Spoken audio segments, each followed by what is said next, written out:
Ya que todas las clases están dirigidas a que saquéis buena nota en el examen de la universidad, es necesario empezar justamente explicando cómo es el examen al que os vais a enfrentar, qué tipo de preguntas hay y cómo están distribuidas.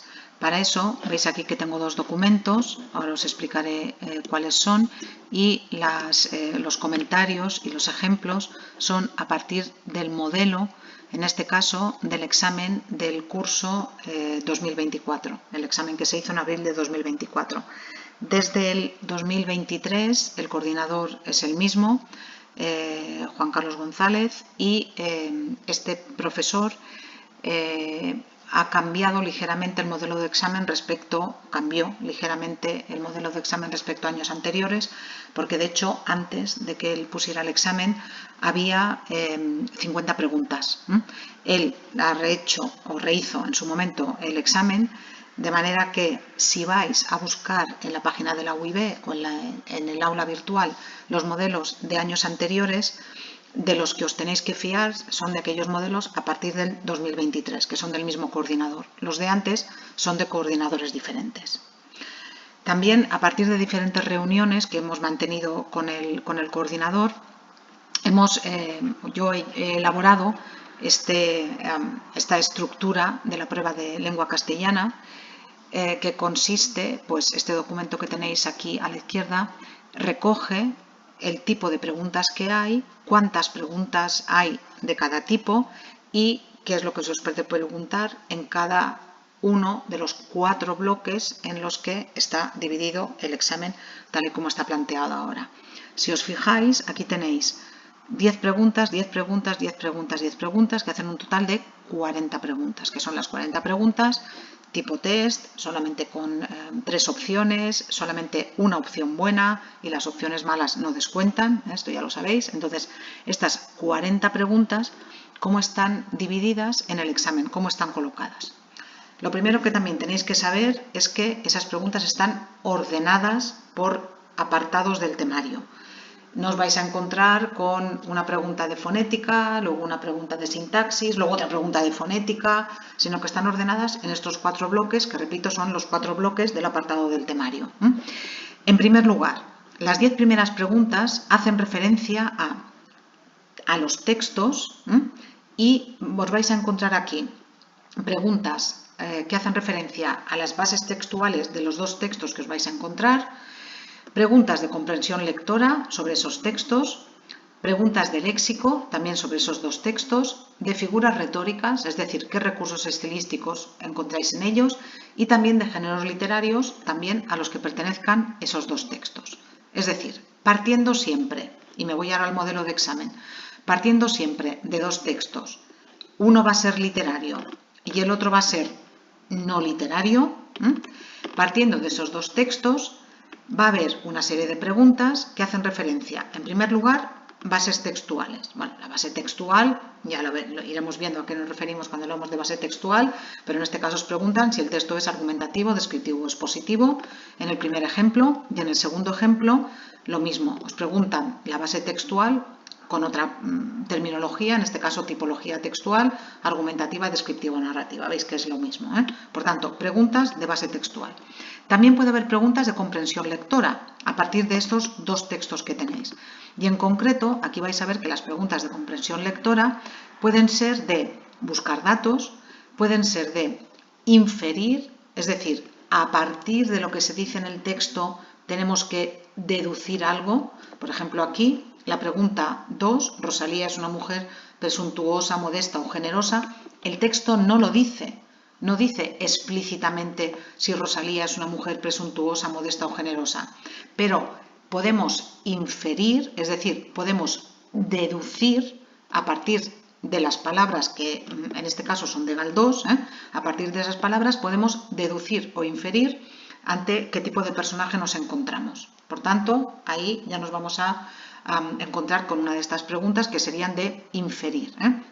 También nos podemos encontrar con preguntas de definir el tema o palabras clave. Aquí, en este caso, no hay ninguna que sea exactamente de eso, pero sí que nos lo podríamos encontrar, pues eso, con qué palabra resumirías algo en concreto. También nos podríamos encontrar preguntas de resumen, del propósito del autor, que esto sí que lo preguntan aquí, por ejemplo, cuando nos dice en la pregunta 7, la actitud de Lázaro Carreter, que es el autor del segundo texto, en el texto es sincera, irónica o informativa. Este sería el propósito del autor. Nos podemos encontrar también con preguntas de vocabulario. Siempre van a ser preguntas de vocabulario contextualizado, es decir, marca el sinónimo de flaco según se usa en el texto. No es simplemente flaco, sino con el significado con el que nos lo encontramos aquí cuando está subrayado.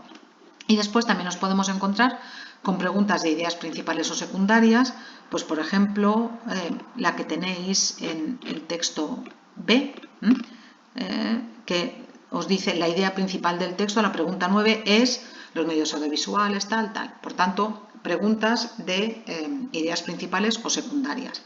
Aparte de esas preguntas de comprensión lectora, también nos podemos encontrar, naturalmente, preguntas de léxico, preguntas de figuras retóricas. Identifica la figura retórica del mágico poliedro, o aquí también teníais, identifica la figura retórica, es decir, el recurso estilístico de los medios audiovisuales charlan irrestañablemente. Y también aquí os podrían preguntar por géneros literarios, pues a qué género literario pertenece el texto, si es una novela, si es un cuento, etc. Si os fijáis, en este modelo de examen, repito, nos encontramos al final con 10 preguntas, 5 sobre el texto A y 5 sobre el texto B. Y corresponden con el apartado del temario 1.1, los tipos de texto según las bases textuales y la comprensión lectora, y los contenidos sobre los que se pueden preguntar son estos que tenéis aquí, con el asterisco de comprensión lectora, que es básicamente sobre lo que os van a cuestionar. ¿Quiere decir eso que siempre el texto A sea literario y que siempre el texto B sea no literario? No. Puede ser que sea al revés, que el texto A sea no literario y que el texto B sea literario. Pero siempre os vais a encontrar con un texto literario y con otro tipo de texto. Pues puede ser un texto periodístico, como en el 2023, o como aquí, por ejemplo, que era un texto ensayístico, que también ya veremos en clase cuando veamos las diferentes bases textuales. Dentro de la base textual argumentativa hablaremos del ensayo. Por tanto, las 10 primeras preguntas sobre los dos textos que se plantean. A partir de ahí os vais a encontrar con 10 preguntas de fonética, fonología y ortografía, que corresponderían con este bloque del temario. Fonética y fonología, el sistema fonológico y su representación gráfica.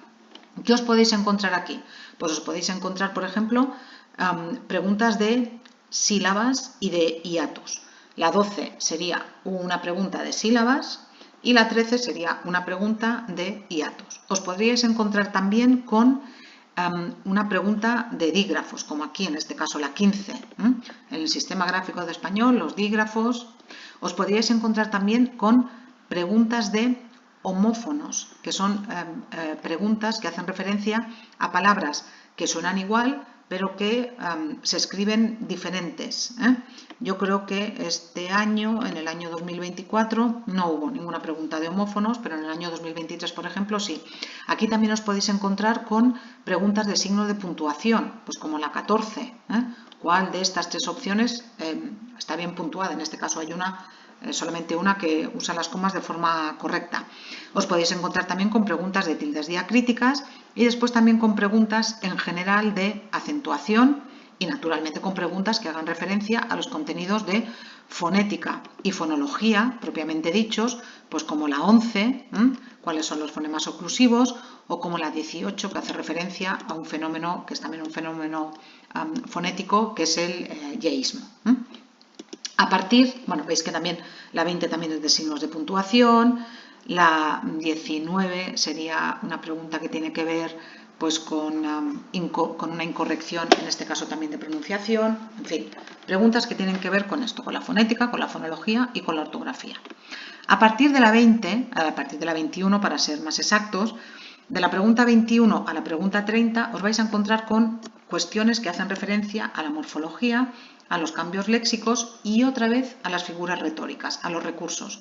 ¿Veis que los recursos os los pueden preguntar aquí, pero los recursos también os los pueden preguntar en el primer bloque relacionados con los dos textos que tenéis? En este caso, los apartados del temario serían el de morfema, palabra y sintagma y los cambios léxicos y el significado. Y aquí os podéis encontrar pues, con preguntas como tipos de sintagma,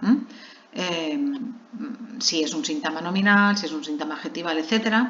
También con formas verbales, os podéis encontrar con preguntas de sinónimos, con preguntas de léxico, en este caso también había alguna, con preguntas de extranjerismos, si no me equivoco empezaba la 21, justamente la de extranjerismos, con preguntas de parónimos, que ya os explicaré también en clase lo que son, preguntas de figuras retóricas, abreviaturas, siglas, etc.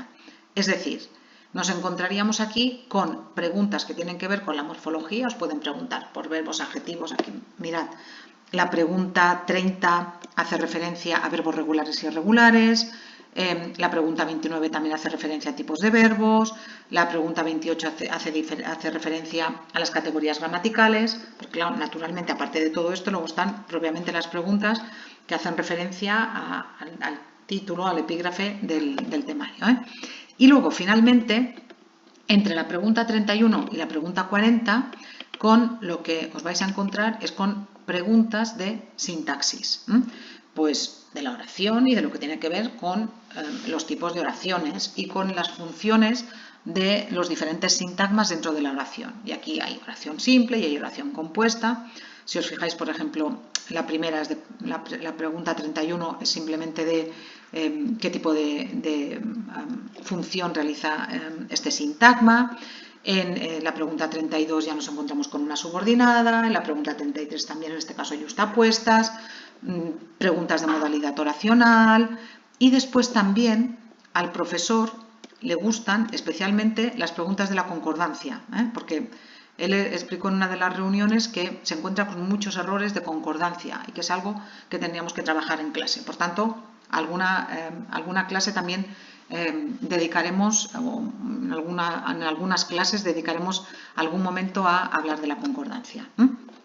Y ya está. Por tanto, este es el modelo de examen con las 40 preguntas divididas en los 4 bloques, a partir de los dos textos, el de fonética y fonología, el de morfología y el de sintaxis. Y no es un examen difícil, en realidad. Desde mi punto de vista es un examen que es fácil de aprobar, pero después es un examen que para sacar buena nota hay que dedicarse, hay que haber estudiado, hay que haber seguido las clases y hay que haber practicado para después sacar buena nota en este examen.